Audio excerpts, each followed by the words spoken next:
Okay, so good morning, everyone. Welcome to this session on day-to-day patron services with a focus on fulfillment. Excuse me, with a focus on automated fulfillment network activities. I'm not going to be doing anything whatsoever with PowerPoint this morning. I spent my time in PowerPoint yesterday when we were talking about configuration. I'm just going to be doing pure end-to-end workflows. My plan is to start with the resource sharing workflows, the automated fulfillment network, so that we can have all the time that we need for questions about how all of this works end to end. And then we can just go from there. I will be pausing frequently for questions after every step of the way.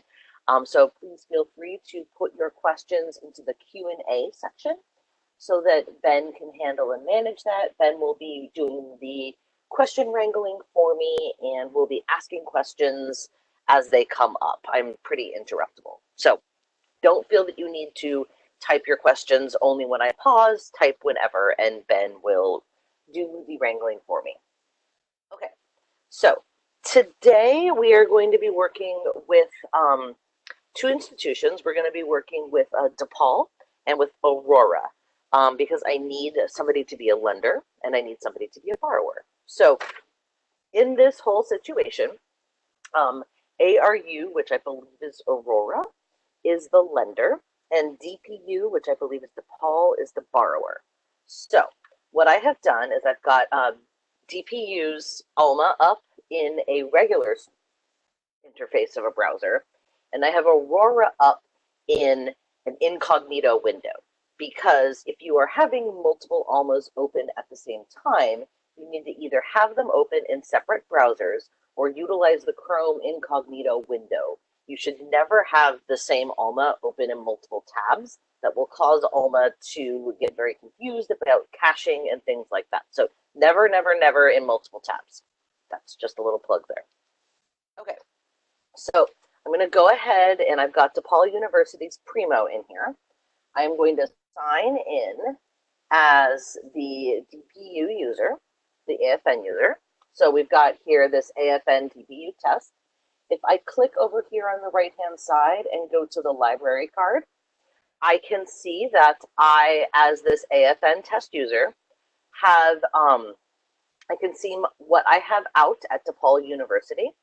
I can also see that I have a request or something that is associated. It looks like it's a request that's associated with Southern Illinois University, Carbondale. And because I had been doing some end-to-end testing yesterday, I also have a patron account at Aurora University. Yesterday, remember when we were talking about the configuration and the linked patron accounts, this is how you can see what that looks like. And as we move through this end-to-end request, I'll be coming back to this library card area so that you can see how things move through as this life cycle of this request and loan goes through.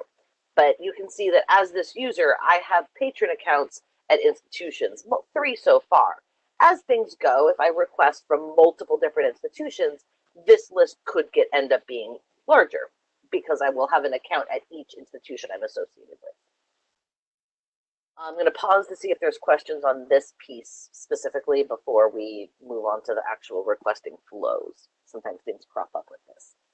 Just a question or a request to zoom in slightly. Oh, of course, I'm sorry about that. I undid my Zoom when I was done doing my demonstration yesterday. So let me pop everything up a couple of notches for y'all. All of the places that I will be doing things. Okay, that should be better, yes? We got a thank you, and that's about what we've done before, so that looks perfect. Okay, perfect. Okay, so I am logged in as the DPU test user at DePaul. I am going to now do a search in Primo, and to make my life easy, I have discovered a unique item that is held only by Aurora, just so that I can verify that the request goes to Aurora as the lender, which is why I'm doing this unique item. So you're not going to be able to see a ROTA or a lending string built here, because I'm trying to just make my life easy to know who exactly this is going to. So I'm just going to search here for the MMS ID in all iShare libraries. The MMS ID is the unique identifier for bibliographic records in Alma. MMS stands for Metadata Management System. So I'm searching by the network zone MMS ID. I could also search by OCLC number, title, what have you. This is a unique identifier, so it's making my life easier. So we'll click on the book title. And you'll see that we have this Get It Other with Aurora University down here. And then we also have a link that says iShare. I'm going to click here on iShare. I'm going to click on iShare. There it goes. And that will take me to the request form. You'll note that much is pre-populated from what is in the bibliographic record. So we have the title, we have the author, we have the ISBN, pub year, all of that good stuff. And then you have the user's email address, and you can set the preferred pickup institution and the preferred pickup location. I will note here that I have this set to pick up at my home institution. That's what it comes in as a default, to pick up at my home institution as the user. I could choose to pick it up at a third institution if I would like to. I'm not going to do that in this flow. I'm just going to do this at my home institution. If we have time, and that is something that people would like to see, I can show you what it looks like at a third institution, but I'm just going to set this to be my home institution right now. I also do want to note that there is an ability to trim down this request form. This can be configured in Alma, and if we have time after all of this end-to-end demo work, I can show you where that is. If not, I'm sure that your project team can discuss that with you, and I'm sure that the CARLI group has been talking about that potentially. So we'll go ahead and click on Send Request. And maybe we'll try to click on it again because maybe it didn't actually click. Sometimes it takes a hot minute.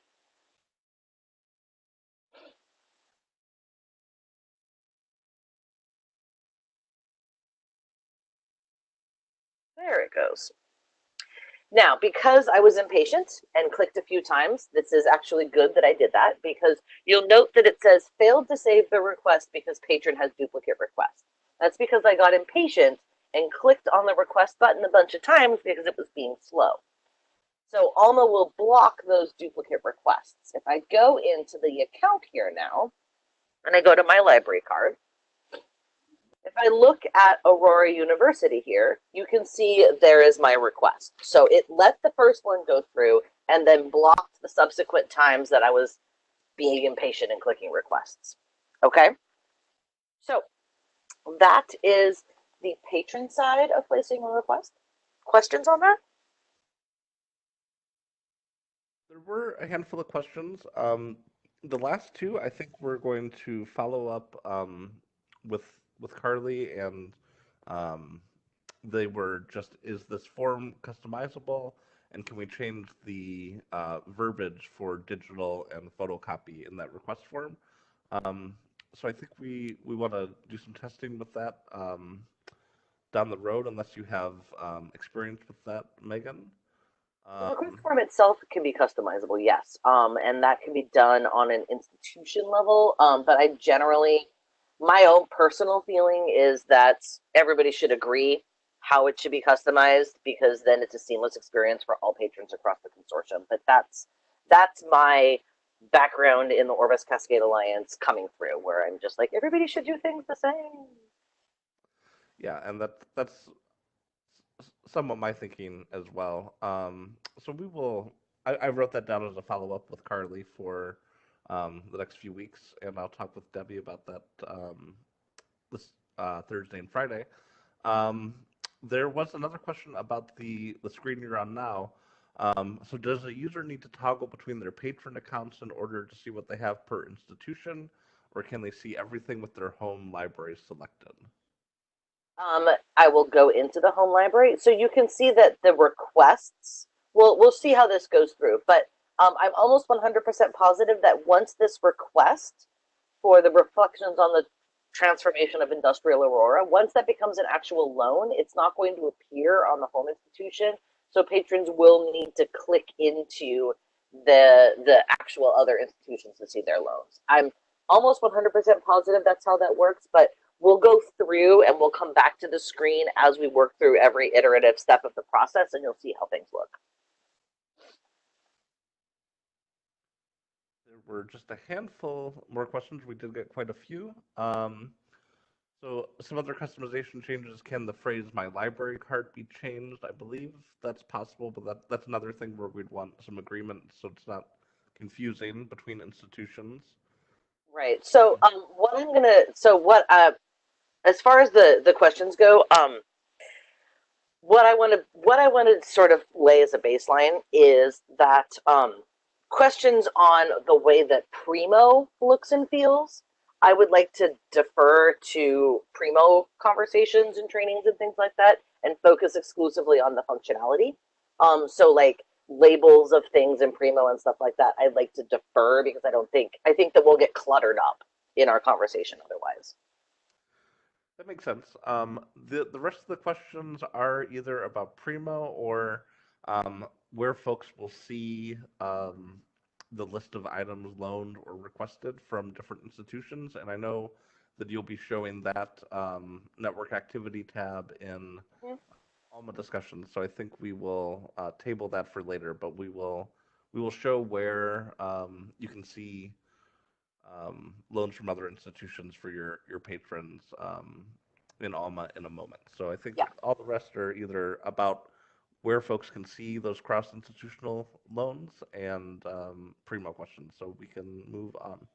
Okay, perfect. So the next thing I'm going to do then is I'm going to go here into DePaul, the patrons, the home patrons institution, because I want to show you what things look like. So this request has been created. I'm going to go under fulfillment and choose borrowing requests. I did already confirm that there are no patrons with actual data showing up in here. It's just the test users. There are a few requests in here which I kept in deliberately because I wanted to show you what this looks like. As you start using this and moving forward, this borrowing requests queue will grow. And so you can see here there are facets on the left-hand side, which is useful to use for seeing what things are happening. So you can see what the status is. You can see that there are two that are canceled by staff. These were requests that I was playing around with yesterday that were actually not requestable through the automated fulfillment network. So they automatically dropped into a status of canceled because they were not able to be found. You can also see active partners and the creation date.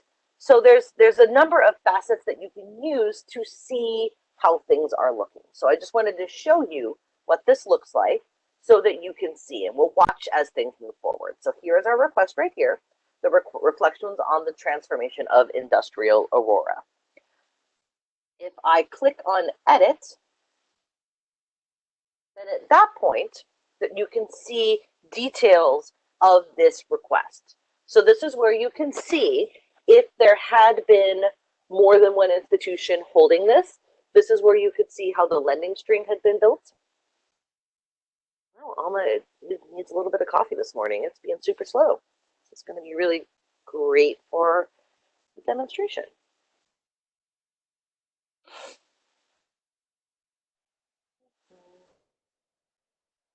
Okay, I'm going to do a thing that you should never do and be impatient.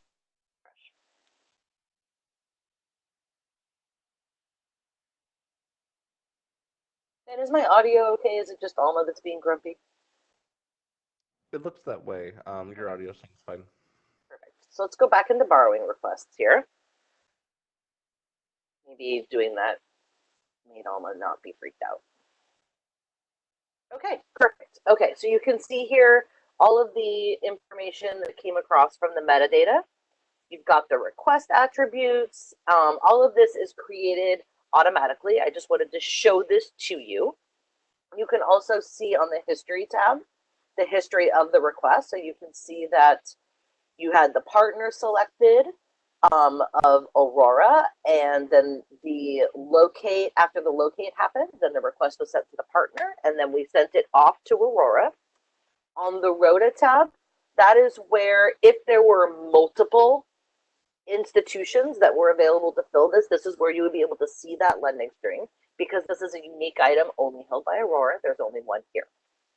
So this is what that looks like on the back end. Generally, you're not going to need to be going into these unless you're trying to troubleshoot. I just wanted to show you what this looks like. Okay. So this is what the request looks like in Alma, and we've seen what it looks like in Primo. So now I'm going to change hats, and I am going to be the lending institution. So now I am Aurora, and I am just doing my work, do, and I am going to go do my regular pick from shelf list. So you can see here, there are a number of things that are on the pick list. This is just generally anything that may need to be picked to be pulled. So you can see that there is one request on here whose destination is the local Aurora hold shelf over here on the left on the facets. And there are 3 whose destination is library of another institution. So you can see which requests that you have to go pick are for your institution or for others. You can also facet this accordingly. So I print my pick slip and I go and I pull the books. And since I have the barcode already, a separate thing to make my life easier, I'm just going to go under fulfillment to scan in items. And I am just going to go ahead and scan in the item barcode. At which point, it comes with a pop-up to print the pick slip, which I think is really cool and must be new functionality because I hadn't seen this before yesterday when I did this end-to-end, so that's pretty great. So you can see here's the transit letter that is popped up to print as soon as I scanned it. So we've got the request ID and the item barcode that it's going from DPU to, or it's going to the John T. Richardson Library. So it's got all of that information in here. So I can print that. You'll note that at this point, this has a destination of DPU. And if we look, we do a physical item search for this item. You can see that the item is indeed in transit to DPU. And if I click on this transit, we can see the information, which says it's going from Aurora to DPU, and it has the transit date of this date. So at this point, as far as Aurora is concerned, it is on its way over to DePaul. As far as DePaul knows, nothing has changed. If I click on refresh here, the status is still request sent to partner. And in my library card, if I refresh this area, this is still a request that's in process because it's in transit.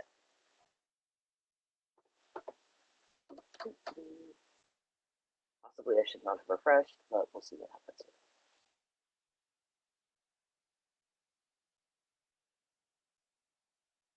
here. Okay, so you can see it still has request sent to partner. Questions on the lending side of essentially sending it to the borrowing institution? No questions on the lending side specifically. There are a few others. About about kind of the borrowing request screen and if you can print the request slip from the list of requests. So I think if we could show the difference between the borrowing request queue and the pick from shelf list and maybe how those are related, um, that might What was the illustrate those question points. again, Ben? I'm sorry, I want to make sure I'm understanding the question. So the first question was kind of about the Voyager versus Alma terminology. So, is borrowing requests analogous to call slip in Voyager? So, I'm not exactly sure the context of call slip in Voyager, but there's this page, research sharing borrowing requests, which is this is where your um, requests to borrow material from other institutions will show for your patrons, and the pick from shelf list. So I think to be a little bit more clear to you, Megan, um, once something is sent to a partner, um, that item will appear on the pick from shelf list at that partner, Right. while it's still in this research sharing borrowing requests. So maybe if we could see an example that had an active request and was in the pick from shelf list at the lender, that could be useful for folks to track. That was Right. something. That's what I was showing. So let me take it back a little bit. So this borrowing requests is this screen is on the borrowing side. So there's no action that needs to be done here on this screen. This is just a view of what your patrons have requested from other libraries. There's not really a huge amount that you need to do. This is a view on, like I said, what your patrons have requested. I'm pretty sure that call slips in Voyager are analogous to pick lists, or basically things that you need to go and get from the shelf to satisfy patron requests or move requests or what have you. So, no, without getting too far into the weeds with requesting, this is the pick from shelf list. These three here are, I'm not going to go into the requests because I don't know if there's going to be patron information that displays here, but this is basically anything that needs to get pulled and then brought in to satisfy a request, either a patron specific request or a request from another institution. You can print individual slips by clicking here on print slip. This will then print probably what I'm assuming is the Voyager call slip, which is, we'll see what this looks like here in a moment.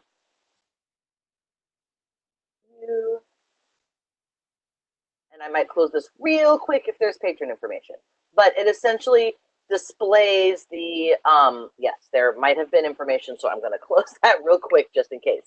But it displays all of the information that you can then, if you, as a matter of course, print call slips that you tuck in the book or what have you, or to use for pulling, that would be how to do that. So I believe that answers that question. Thanks, Megan. There were a couple of other questions. A few of them were just I don't see this menu option in my Alma. So some folks are trying to follow along, and I will say that that will be difficult if you're just learning this functionality. I wouldn't really attempt to follow along since we're going to be hopping back and forth between two Almas. I did throw in the chat that if you're not seeing the borrowing request list, you're probably missing the fulfillment services or fulfillment services manager role scope to that resource sharing library. So this might not be something you'll be able to fix on the fly. So um, I just want to point that out there. If you're not seeing something like that, it might indicate that you're not seeing this role. And there was a question if printing the print slip results in the status updating to in transit. No. And it's the act of scanning it in at each site that actually moves it along the process. And for you, Megan, I know you commented on the print preview popping up there and the browser printing. If you click on the currently at button, you will see that we have enabled quick printing, which is a pretty brand new feature that we covered in an office hour with CARLI a couple weeks ago. So it's a new browser-based printing. It's not only email and really useful for a lot of So folks. So slick. I'm going to roll that into a lot of stuff that I do. That's awesome. yeah.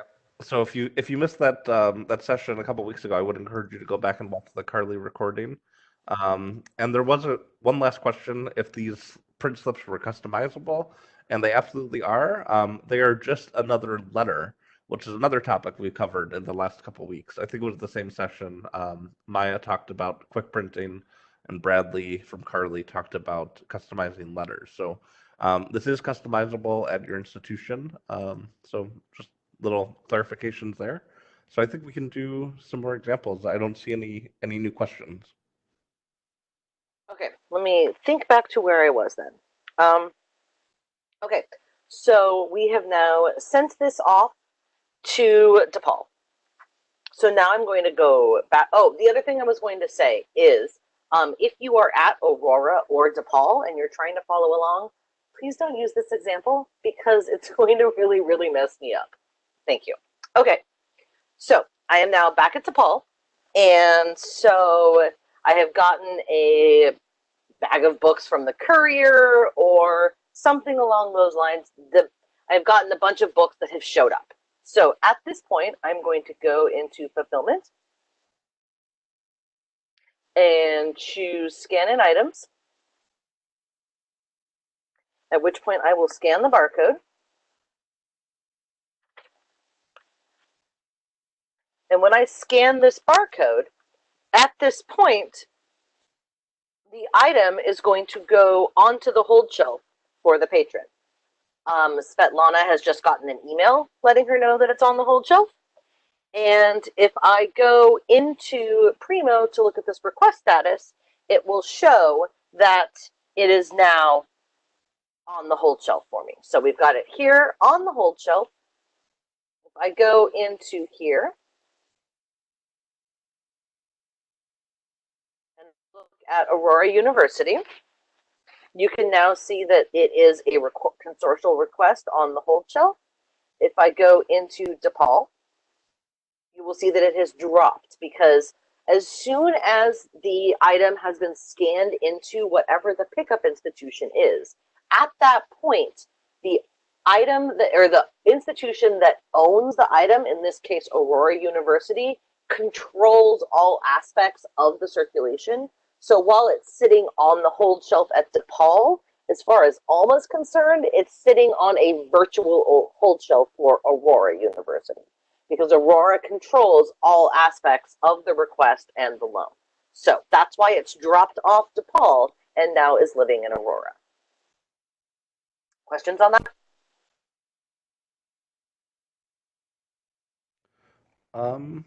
Not yet. There was a question about when you scan something in and it moves to a hold shelf, is there any printout? And that's something that is configurable. So most institutions probably will print some kind of hold slip, but that is something that can be done either way.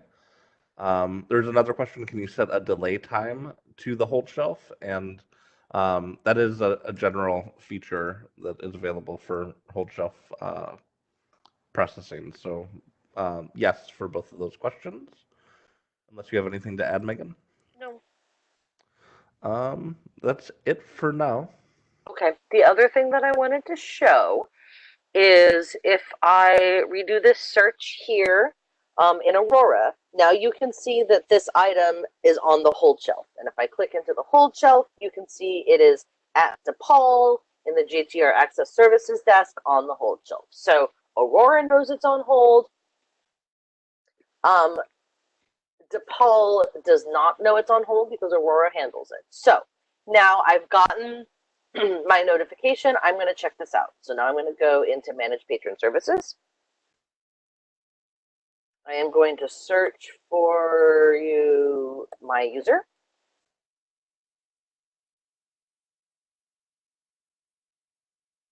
So at this point, if I go to All Loans, nothing is displaying. If I go to the Requests tab, all I see is that Bear request because that is a request that hasn't had action. If I go to the network, and you'll also note that there is no information telling me that this person has something on the hold shelf in the user notes area. If I click on the network activity tab, now you can see here is that request that we were looking at earlier, the bear that's just sitting there waiting. And then here is the reflections on the transformation of industrial Aurora that is on the hold shelf. So at this point, I can scan the barcode to check out the item. It's going to look in Alma like nothing really happens. It's not going to display in the loans or anything like that. But if we go to the network activity tab, now you can see that this is displaying as a loan. If I go into my Primo account, now you can see that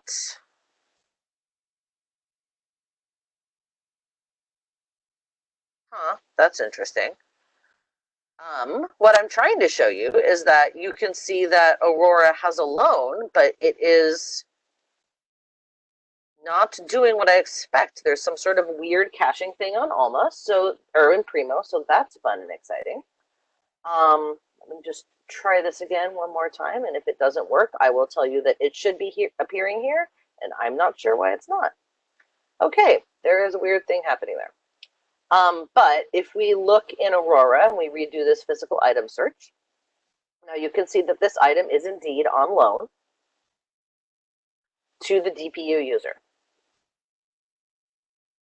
Questions on the loan process, the Primo hiccup notwithstanding?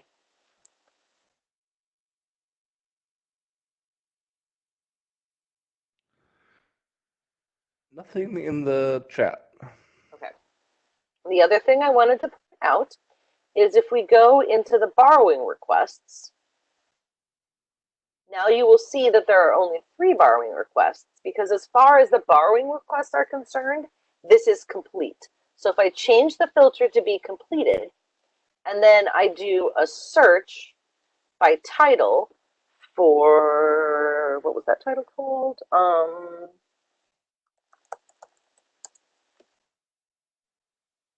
Now you can see the request here. You can see the one that I did yesterday or 2 days ago when I was doing this end-to-end flow to make sure that everything worked as I expected. And then here is the one from today. So you can see that as soon as the item is checked out, as far as the borrowing requests are concerned, this thing is done and dusted. Okay. So now at this point, time goes by and I am done with the book and I drop it in the book drop, in which case I go into fulfillment, return items to manage the item return. So I will scan in the barcode again.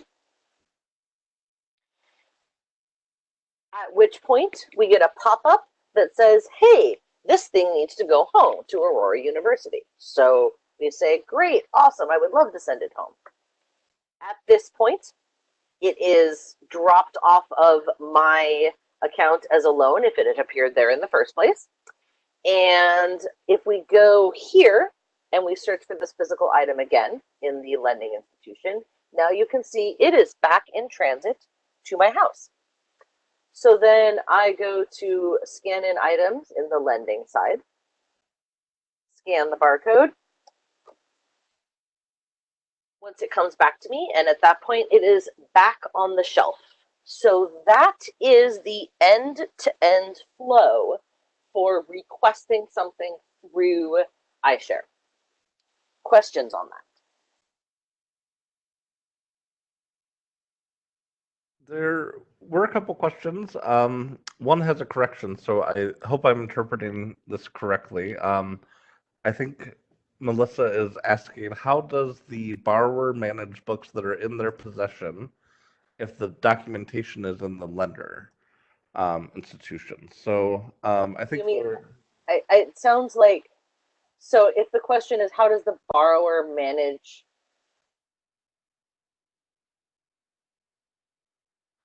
I think the question is how are they sure that their patrons are getting the items they've requested, since um, the resource sharing borrowing request is converted to a direct transaction with the lending institution. But I'm not sure. I don't see a follow up yet in the chat.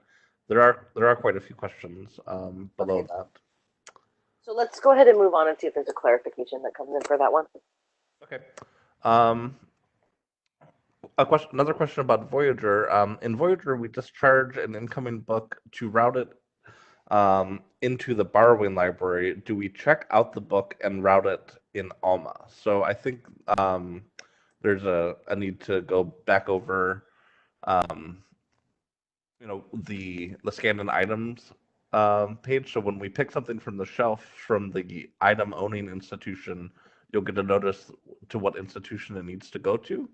And then when you return the item from another institution, you'll also get a notice about where the book needs to be sent. So um, maybe we can highlight that in an upcoming example, unless there's something you want to say about that. Can you repeat the question so that I can Yep. make sure I understand? In Voyager, we discharge an incoming book to route it into the borrowing library. Do we check out the book to route it in Alma? So I think Okay, so what? So the question is in Voyager, the way that it works in Voyager is you have to essentially do a pseudo checkout in order to route it to the correct library. In Alma, you do not need to do any kind of pseudo checkout. The act of merely going here into scanning the item, if this was something that was being requested, the act of going into fulfillment, scan in items, is what routes it. This is for shelving it to the library, but it it it routes it to the library. There's no need to check something out or I believe in Voyager terminology, there's charge and discharge. There's not a scan in items interface potentially. So this is what you use, but it may be similar functionality. This may just be a terminology hiccup. that makes sense. I think that is sort of the hang up there. Um, there are a lot of questions, three or four at least, about when the route slip prints. So I know you showed that a couple other times when we were scanning in items, but I do want to reassure folks that you can have routing slips print during these steps. But will we show that again, or do you want to discuss when the print slip appears? So I was, I can do another end-to-end flow. I'm happy to do that. My concern is that we may end up running out of time for general fulfillment stuff. But I'm happy to do another end-to-end flow. That's fine by me. But what I would encourage people to do is play around with this. You'll see that as I went through, when I went and picked something from the when I went and scanned in items because it's had a request on it, would be as the lender when I was shipping it somewhere else. When I scanned the barcode, it popped up that transit slip at that point, and all of that is configurable. Thanks, Megan. So yeah, those pop-ups were um, appearing because the transit slip was enabled for that there. A couple other questions here. A general one from Blake. Will patrons still be able to return books, whether borrowed directly or via request at any iShare library? Yep. And will any iShare library be able to route its books back home to the library? Yes, absolutely. That's one of the main features. There was a question: can we begin testing AFN processes now with each other's test databases? And so, Lori, I want to say almost. CARLI did begin testing this, I believe, last week, and Ex Libris has been doing quite a bit of testing for the last few weeks. But we have only configured, I believe, 50 or 60 institutions. You all are a pretty huge group. And so we have only just in the last couple of days received the last wave of um, sort of fulfillment rules and policies from CARLI. I know they've been working with you based on what you've done in the past, and so we don't have all of the configuration in place for all the libraries yet. We still have a handful, so I would expect to receive instructions from CARLI down the line as to when you have a totally green light. But you absolutely, we do want you to be testing that. But I do just want to um, both double down on what Megan said. It's really important to test this, and also say there are about 30 of you that this hasn't been configured for completely yet. So this is still under construction. Um, and the last question I wanted to talk about was So the borrowing institution is kind of in the dark as to what is going on with books their patrons have requested. The lending institution controls the transaction and the documentation is the that's the question. Um, so I would say um, anything that has not been fulfilled will appear in that borrowing requests page. So you are able to kind of track items that your patrons haven't been able to receive uh, quite easily. But anything you want to say about tracking what your patrons have requested, Megan? I'm sorry, I lost the thread of the question. What was the question itself? Yep. So the borrowing institution is kind of in the dark as to what is going on with the books their patrons have requested. The lending institution controls the transaction and the documentation. That's correct. Yeah. So the thinking here is that once something has been actually received and is on the hold shelf, at that point, the lending institution, controls it sort of end to end. So the idea is that, the borrowing institution has visibility into it until it's, essentially been satisfied. So at that point, once it's been satisfied, either it's out by the patron or it's on the hold shelf. The thinking is that at that point, it's out of the borrowing institution's hands because it's sitting on the hold shelf or what have you. So, you may want to figure out as a consortia ways that you might want to handle that around, maybe, if it becomes a problem around reporting or things like that. Thanks. The only other activity in the chat was one question about Alma's equivalent for the dead request process. In Alma, but that's another Voyager term. I think that's something that we will table for today, and Carly will follow up. Jen from Carly did confirm that Carly is going to be able to provide a list of when to expect route slips to print during the process. That's something they've been working on during their testing, and that they are working with their resource sharing committee to get the testing process started. So I'd expect to hear from that Carly committee and get some more structured examples from that. But we're really just trying to introduce you to the concepts in Alma and give you a sense of how this works today. Okay. So, I'm going to go ahead and transition to showing how things work when a patron walks into another institution and says, "Hey, I would like to do some things." Um, so we're going to sort of change topics now a little bit. So what I'm going to do first is I am going to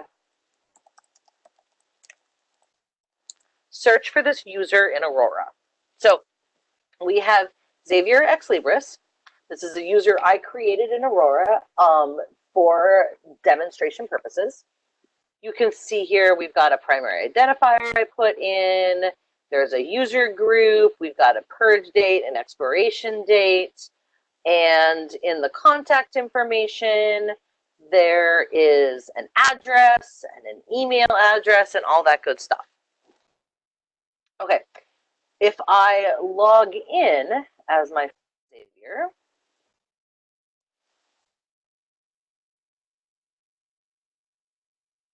type.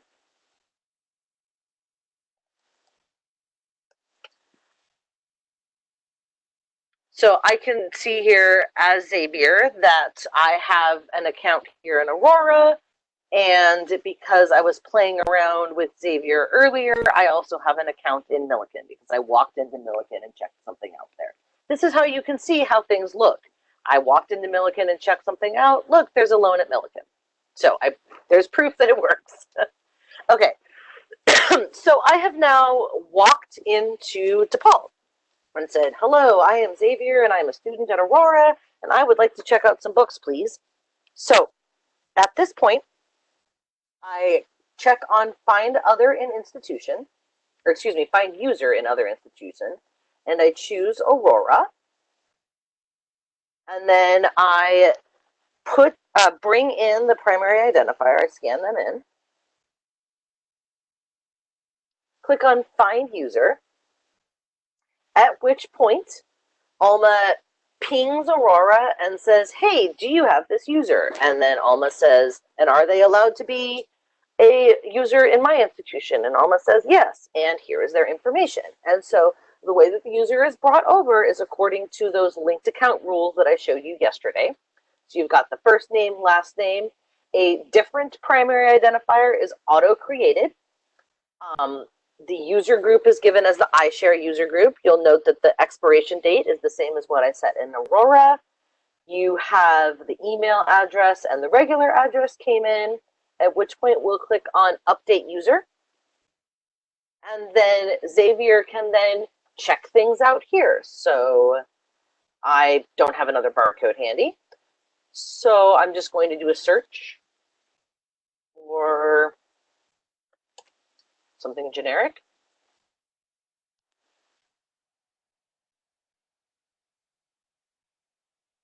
And eventually Alma will give me results.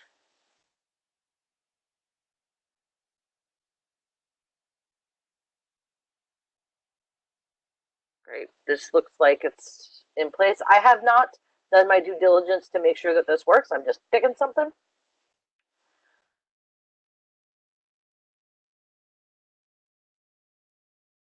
So at this point, I have checked this book out at DPU.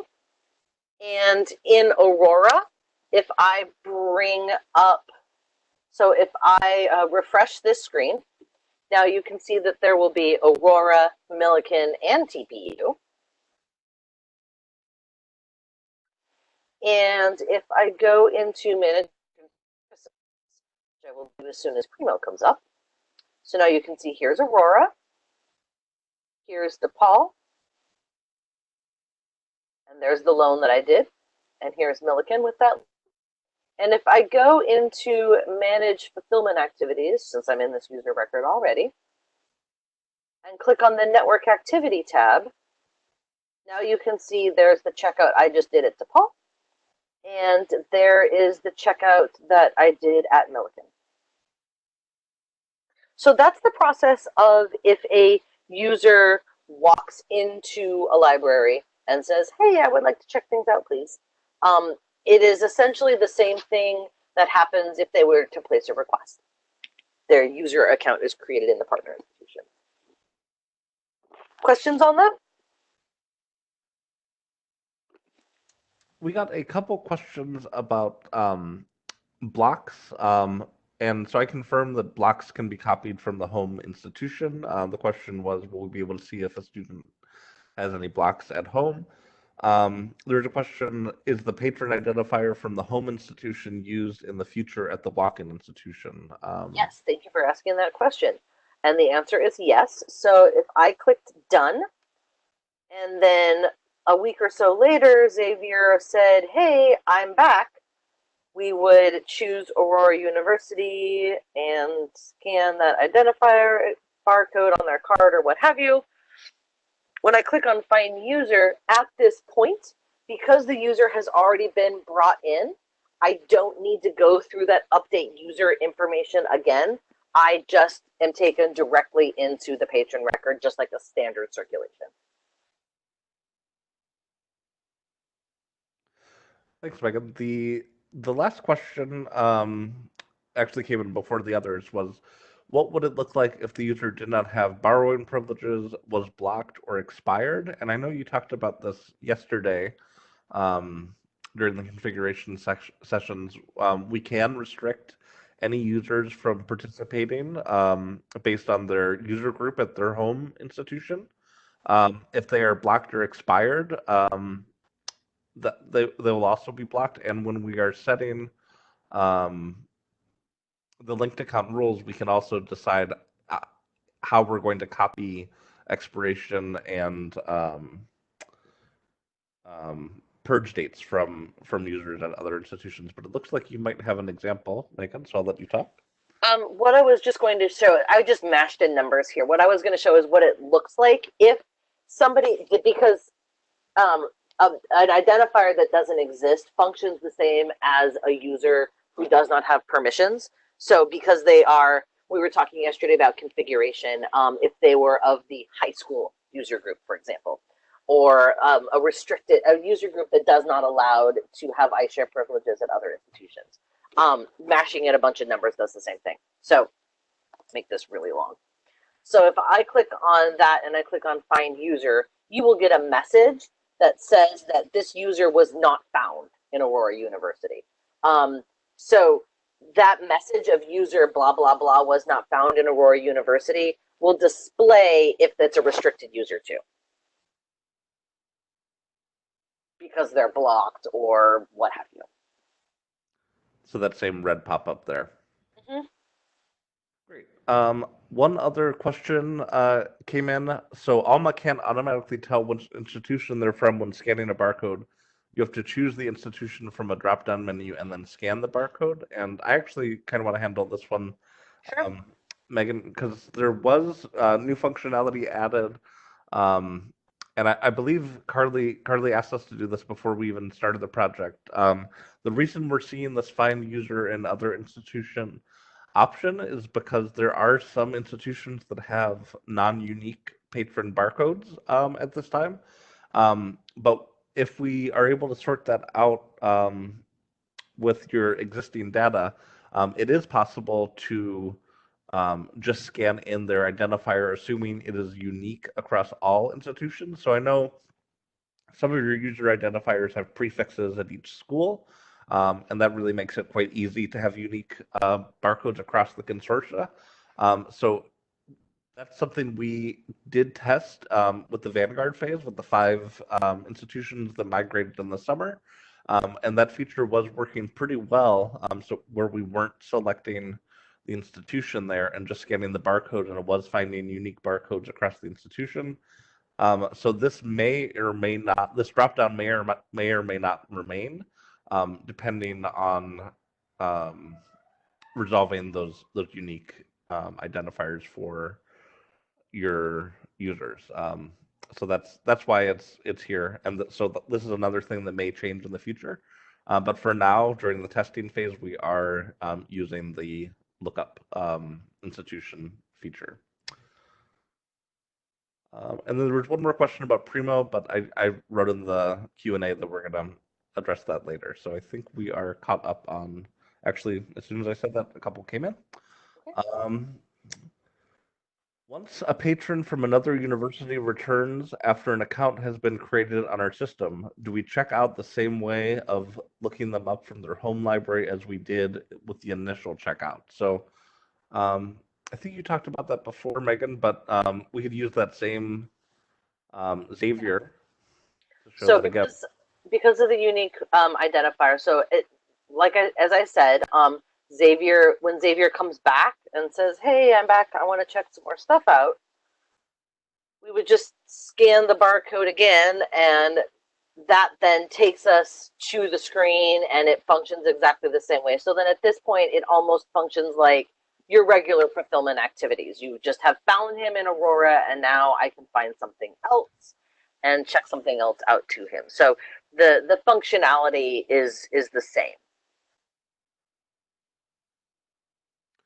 Great. I think we are caught up there. There's just one last question came in saying if the user has a block on their account versus the barcode not being found. So I just confirmed in the chat that that error message you showed before on the top right-hand side saying that the user wasn't found. If they're blocked, you're going to see a message indicating that they're blocked, not just that they're not found. It'll tell you the difference between those two. But that is um, one last question. Are you really scanning the whole barcode or just inputting the last 7 digits, quote, the primary identifier? So I manually created this user, and so if we look this user up here, I manually created this user. So I put in a primary identifier for this user of 987654321 to make it easy on myself. It's not what an actual user record would look like, where the primary identifier may be different than an additional identifier of a barcode. This is just me making my life easy. Obviously, with a standard user record with actual user data, which I'm not showing because we're not showing user data due to FERPA and things like that, there would be an actual barcode. This was just me having a series of numbers that I could remember to make my life easy. Yep, and to further clarify Cindy's question, you do need the identifier to match, not a partial match there. Um, Jen from Carly asked, once I check in items that Xavier has from ARU, would their user record be removed from ARU, or would that, and I'm adding this last part, or would that linked user persist after the item is returned? Um, well, let me just go ahead and manually do a couple of returns, and I'll show you what that looks like. So this functionality, this checking out, returning, this is what I would consider also standard circulation functionality. So we're kind of starting to slide into that area too. We're dancing with one foot in each world. So as you saw earlier, I can return items from the return item dedicated interface. You can also return items from scan-in items, but I tend to fall down on the side of if there is a dedicated interface in Alma to do a thing, then you should do the thing in the dedicated interface because oftentimes there's helpful pop-ups and things like that. But if Xavier is super freaked out and he wants you to just return it right there in the spot, we can do that. So I've copied the barcode. And I'm just going to go here to returns and scan this barcode. And then I will go over here to pull this other barcode.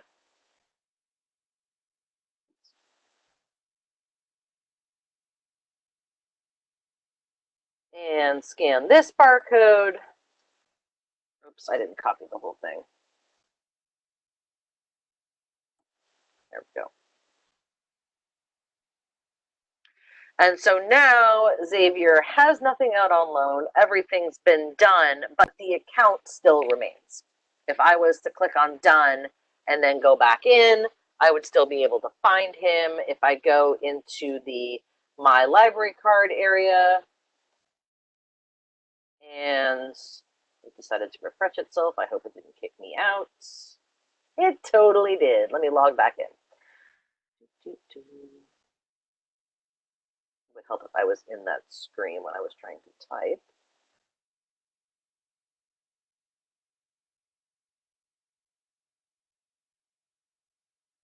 Okay.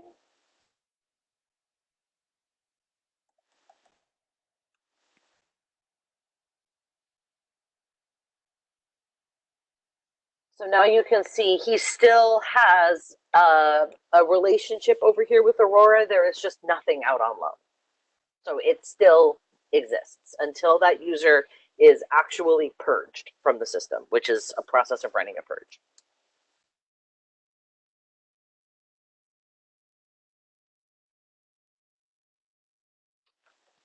Other questions?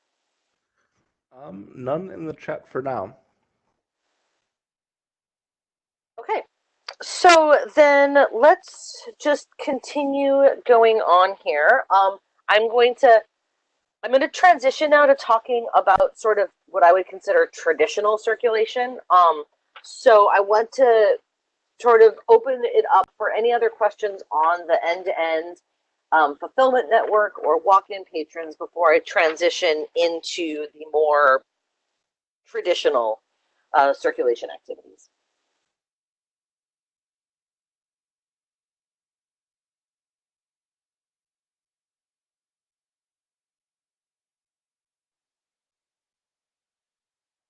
Okay, hearing nothing, let's go ahead and pop now into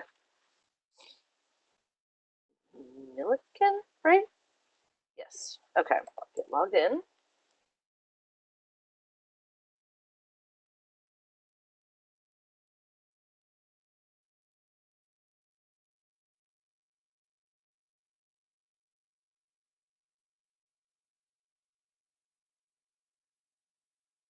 Okay.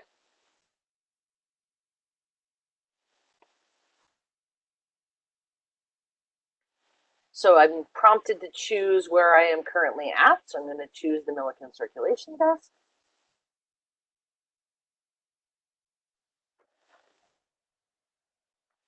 So at this point, I am going to go into fulfillment and choose manage patron services. At which point I am just going to look up Heidi Bazillion. Now I typed very, very fast so that other patron information didn't show up. What I will tell you is that this typing screen is where you can search for a patron. This will search as you type. It will give you, if I had typed in Heidi, it would have given me a randomized list of 10 people in Milliken associated with Heidi. I point this out because it's not an exhaustive list. So you may, at some point, have somebody come up to you very, very freaked out because, oh, hey, this person doesn't have a record in Alma because when I type, I don't see them. And it's not because they don't have a record in Alma. It's because they were not selected for the randomized 10. So just a little thing here. So it would help if I actually picked the person. There we go. Okay, so now you'll see that we've got a couple of blocks. The cash limit has exceeded and the overdue limit has exceeded. Because I have the right permissions as configured yesterday, I can override. So I'm just going to go ahead and click on override. You'll also note that there is a note that pops up that says, this is a dog. Okay, so the thinking here behind this patron services workbench, that's what I refer to it as, manage patron services, is that it's a one-stop shop for all of the things that you may want to do. So you can see it defaults to the loans of this session. You can change this to see all loans. So you can see all of the loans that this user has out at a given time. You can see any notes. You can see that there are overdue items in the library. You can create notes and view notes there.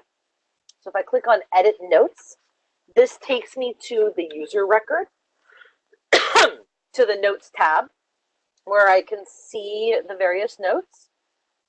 Whether or not something is user viewable, that means that it is viewable in Primo. That does not mean that it sends the patron an email. It just means that it is viewable in Primo. The pop-up note means that it displays at the point of scan, as you saw with the this is a dog.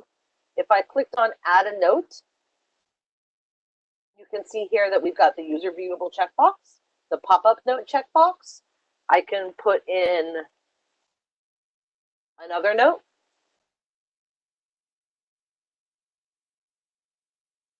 And then at this point, if I click save and go back to, that will take me back to the, we'll just click cancel. Apparently there's a purge state mandatory that we're not going to worry about. Now you can see that that note that I just put in comes in at the top. So you can utilize this for sending information. You left your umbrella in the library, what have you. Okay. You've already seen how to check things out and how to check things in. The functionality that you use for checking things out with AFN is pretty much the same as, it is exactly the same as the checkout functionality, how you would check things out standard, so I'm not going to bother going into that. What I will show you, though, is that you can do a few things here on the list of things that are on loan. You can, for example, this is something that's overdue. If we right-click on the item or we click on the ellipses, there are a number of things we can do. We can mark something as claims returned, at which point it gets a status of claims returned. You can add a note.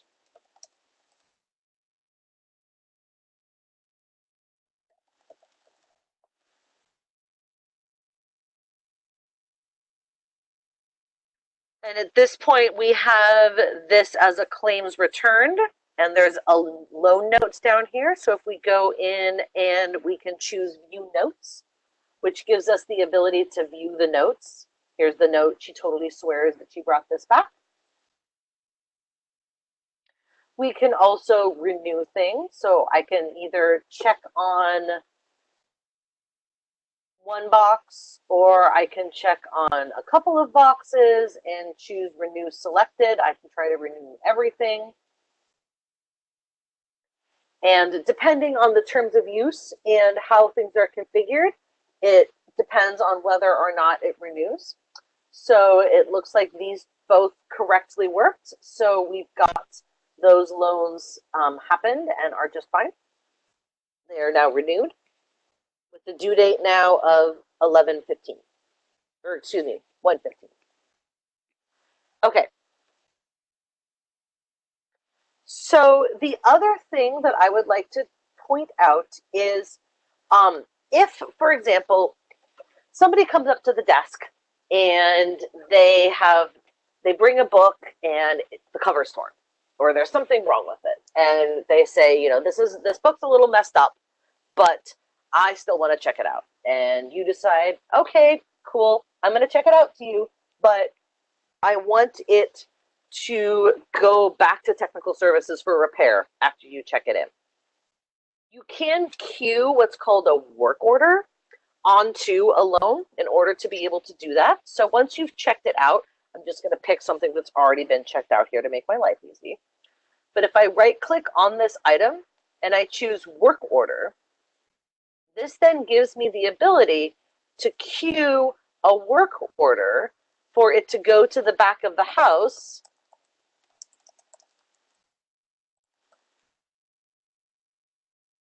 So when this bury my heart in a free land is brought back, it will at that point go in and it will be you will be told that it wants to be routed to the back of the house for work. The other thing I will note here is that at Milliken, creating that work order has put this loan into a recalled status. It is possible to alter configuration so that work order requests do not recall loans. So that may be configuration that you would want to look at. But just to show you what it looks like, if I was to go ahead and copy this barcode and go into fulfillment and go to return items and scan this barcode, I will get a pop-up that tells me that the item's destination is acquisition technical services. In other words, I need to go to the back of a house to have work done on me. So at this point, I have gone in transit to the acquisitions department and I go take it back there and they scan it in there. So that's how you can handle if something needs to have work on it, but you're going to check it out anyway. Questions about any of that so far? One question about the work order thing you were just mentioning. Does the work order request give the item a status of damaged, or is that a manual process? Um, I'm gonna to go. There is not a specific item status of damaged. I know that in Voyager there may be the ability to do something along those lines. If you need to have it have something along those ways, and you want to manage it in that way, you may want to look at creating work order statuses that stay damaged so that it displays in Primo.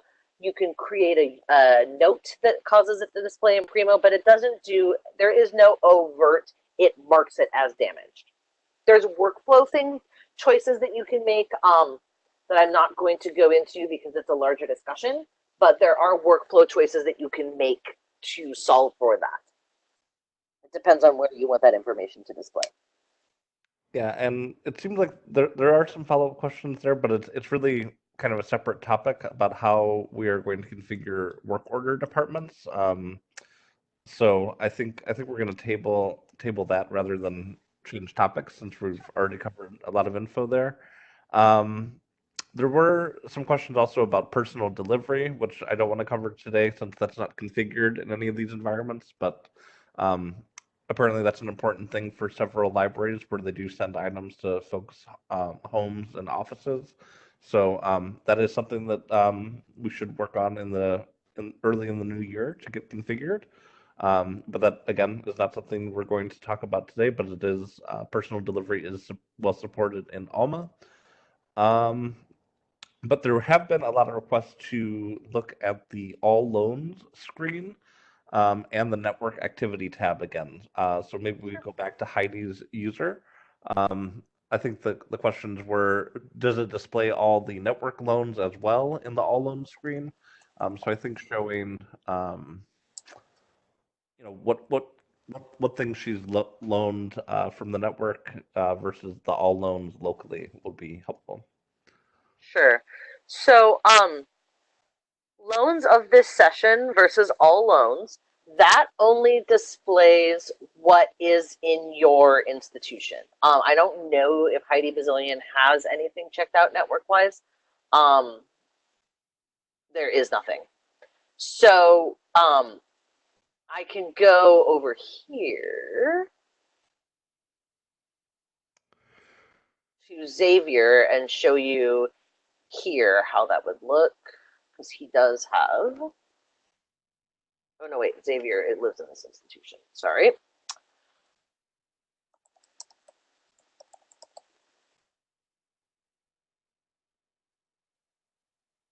So Xavier has nothing checked out in Aurora, and I go to all loans and there's nothing.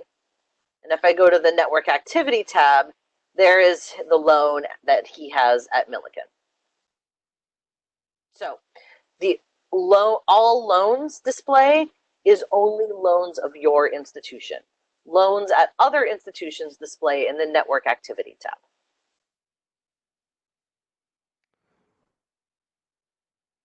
Thank you. And you'll note that in the network activity tab, there is absolutely nothing I can do with that loan because I do not control it. It is controlled at Milliken. And hey, here's Milliken. So if I was to look up Xavier here,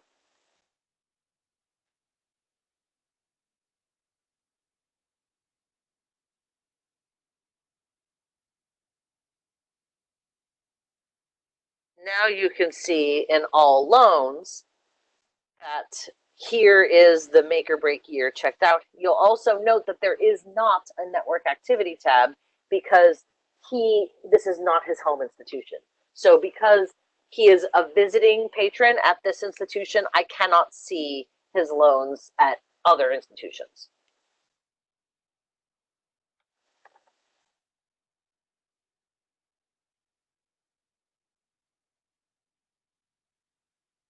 Okay. Any other questions came in? Because I can show another thing. There was a question about the network activity tab, but that I don't think we should discuss it here. It's just an odd display quirk. So let's show what you had in mind. I'll respond in chat. Sure. So the other thing that I wanted to show that is something that is commonly needed at circulation desks is the ability to do on-the-fly items, where somebody brings uh, an item up to the desk, you scan the barcode, and it doesn't exist, which is why I've created this obscenely long barcode here. So we scan in the barcode, at which point Alma says, hey, this item has not been found. You may use the create item link. So then at that point, you click here on create item, which takes you to the quick cataloging screen. So we're going to go ahead and choose that this is a new holdings, at which point you need to choose if it's going to go in the network or the institution zone. I'm not going to go into that other than y'all will need to agree as a consortia how you want to handle this. I'm just going to, the only thing that is required here is a title, because that is the only thing that is required in a bibliographic record in Alma is a 245. You may want to consider as a consortia at what your floor standards would be for creating these on-the-fly records, especially if they're going to be going into the network zone. So we have this title in here. It's the only thing that's required. And then down here, I will need to choose a location. So I'm going to choose Staley Library Book Stacks. Once I have done that and tabbed out, At that point, the screen refreshes. I can then choose if I need to material type or item policies. And then when I click save, what happens at that point is as soon as Alma finishes its spinning wheel, cool, probably because of what I picked.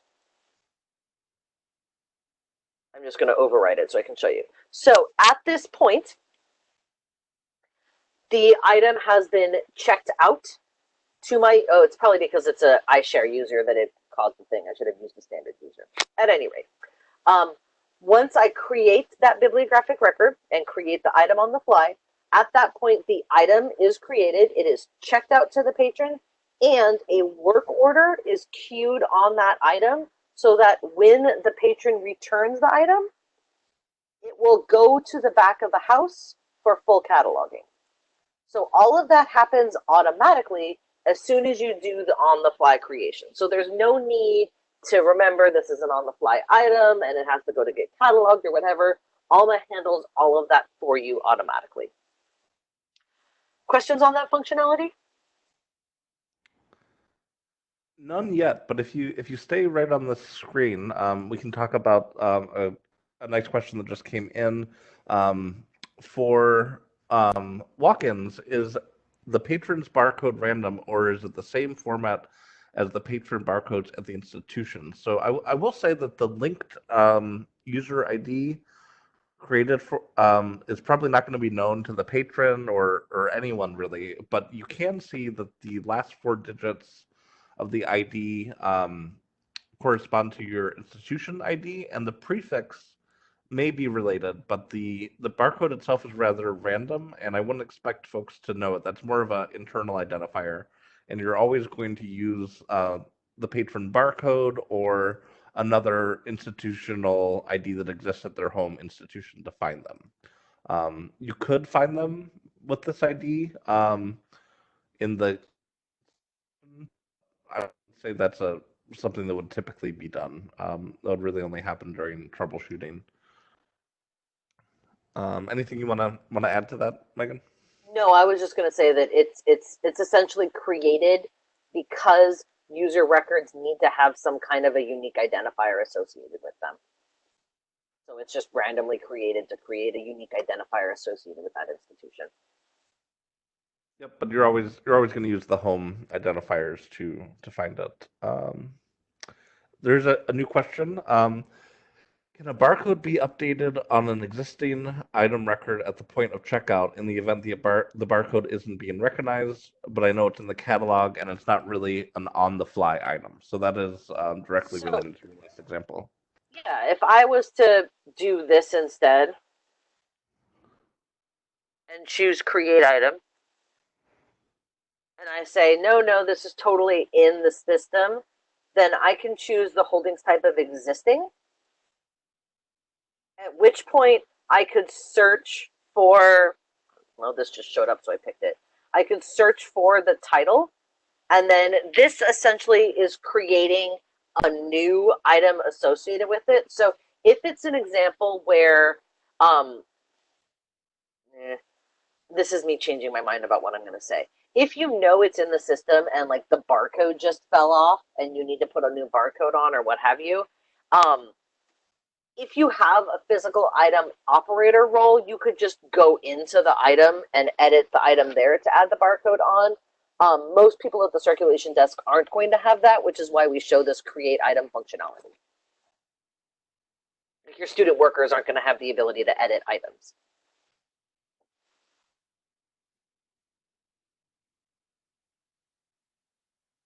Other questions?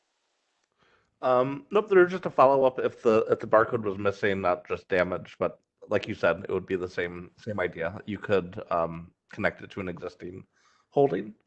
Um, so a question from Larry. I create items on the fly to put instructor copies on reserve. When I delete them, does that work order go away?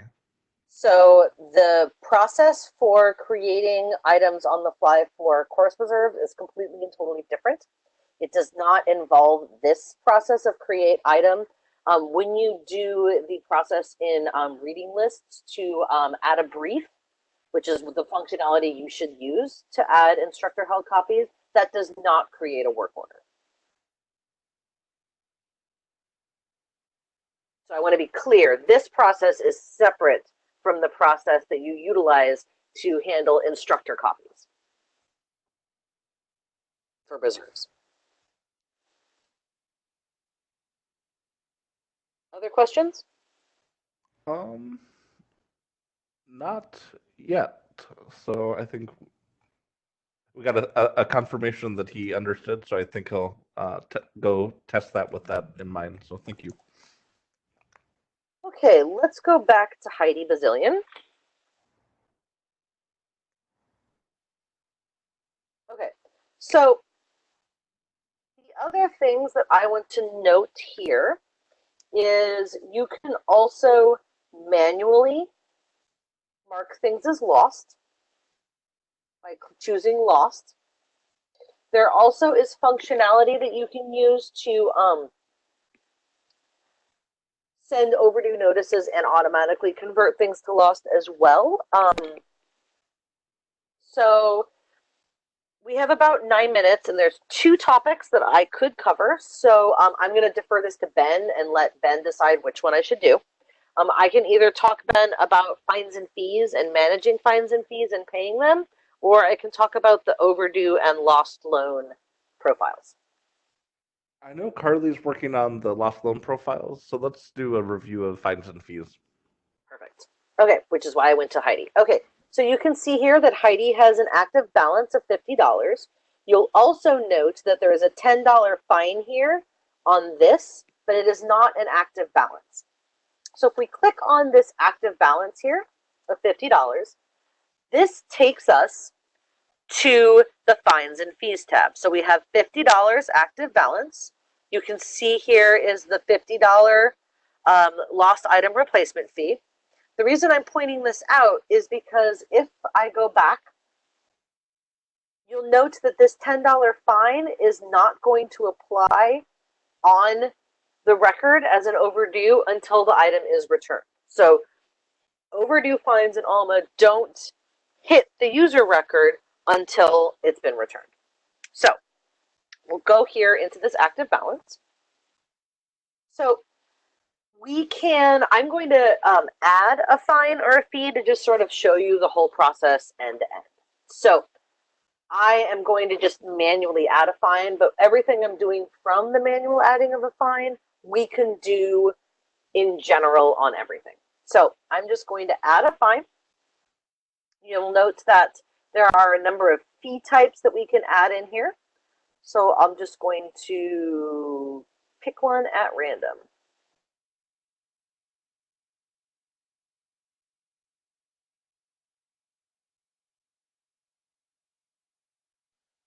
And I'm going to give it an amount.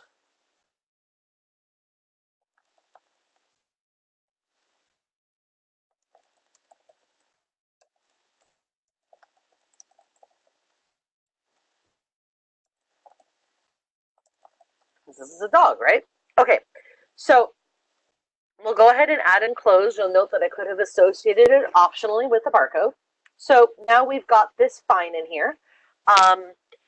Now, Heidi is a dog who is magical and can talk, apparently. So she comes to the library and is angry and says, why are you charging me this $50,000 fine? It's not fair.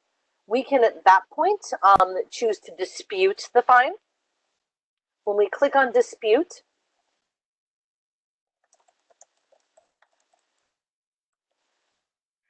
we can add a comment for that as well. Once we dispute that, it's prompted that you are asking if you want to actually dispute this fine. I'll hit confirm, at which point the comment is concatenated.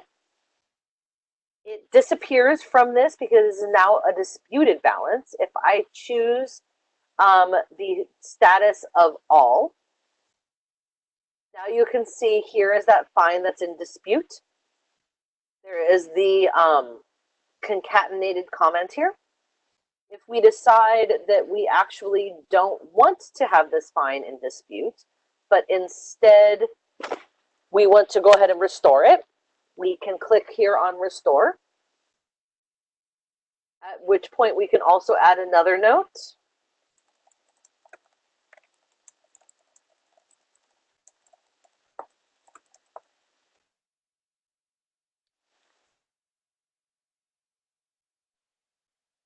Which restores that amount back to the active balance on the block. So now you can see this is actually active. And then finally, the other thing that we can do with the fine in this area is we can waive it. So I can either have a bunch of checkboxes and waive fines, or I can waive individual fines. When I click on waive, the waiving reason can be chosen. It always brings me joy to note that the default waiving reason is faculty, because faculty are always special snowflakes. So we'll go ahead and choose the waiving reason and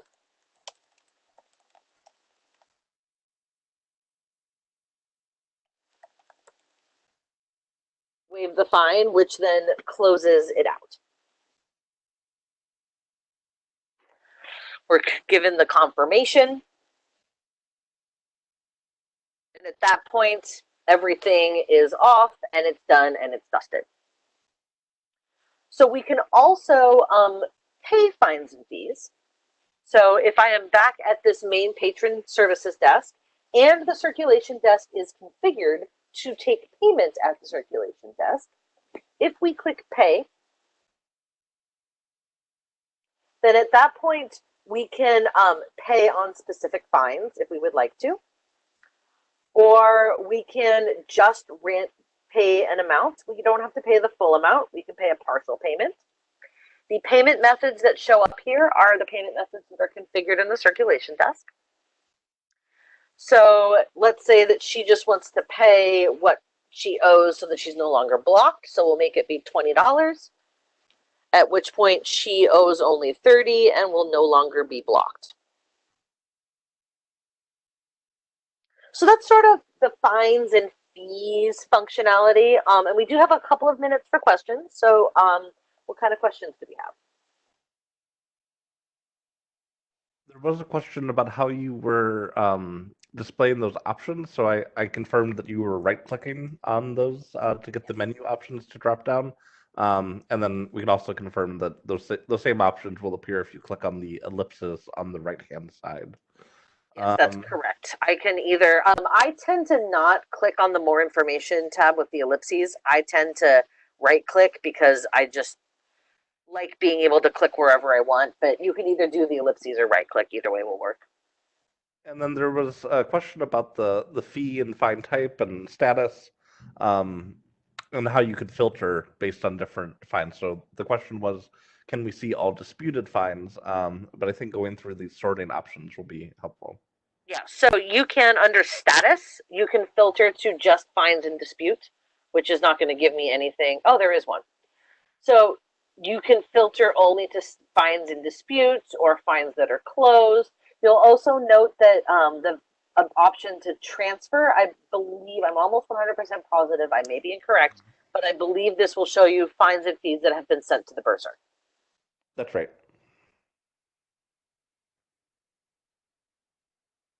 The question, I think I just saw a question come across that says, where can we view the history of all fines? It came into the chat. I think that people may be sending me questions privately.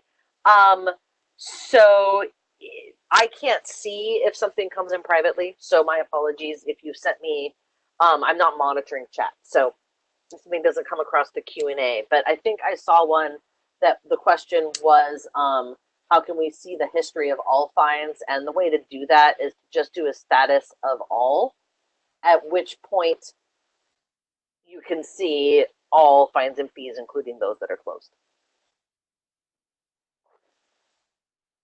Other questions?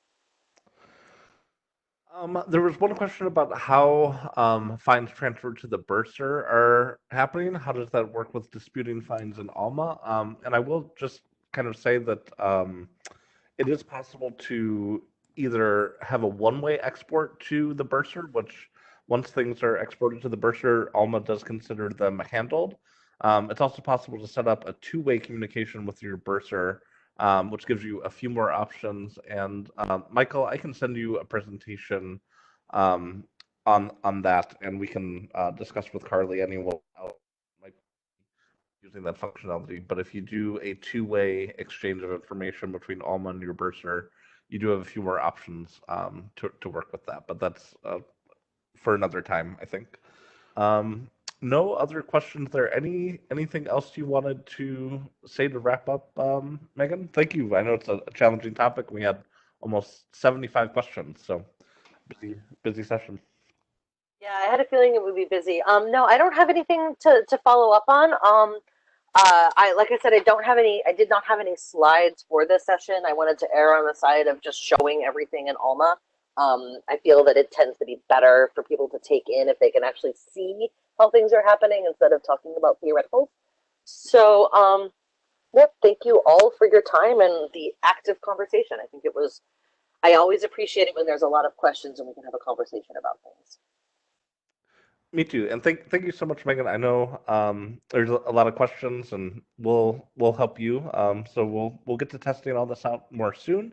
I do want to give folks a heads up. If you are logged into the session, you probably registered for the event. So in a few minutes here, I'm going to be sending out a quick little survey. It's just 2 pages. I think it's about 10 questions for just feedback. So if you do have a list of things that you want us to cover in the future, we can start planning for additional sessions, both during office hours and maybe additional trainings like this down the road. So you can give us feedback on these sessions, and then also if you have things that you had hoped to get out of these sessions but we didn't cover, absolutely do please include that in the feedback. We'll be sharing that information with Carly. We won't be collecting any personal information at all, not even your institution. So please do let us know what was good and what we still need to cover. So thank you so much for all your attention and participation. I know that folks are trying really hard and it's the end of the year. So we really appreciate this kind of effort, especially towards the end of the year. And I hope everyone has a nice holiday and New Year and is ready to come back and test all this really soon. So thank you again, and thank you, Megan, for these sessions. Mhm. Of course. And just to piggyback on the survey thing, I'm always looking for feedback on things I'm doing well as a presenter or things that I could improve. I know that other members of my team are the same way, so feel free to include anything along those lines as well. And I'm going to go ahead and stop the recording. All right. Thank you, Megan.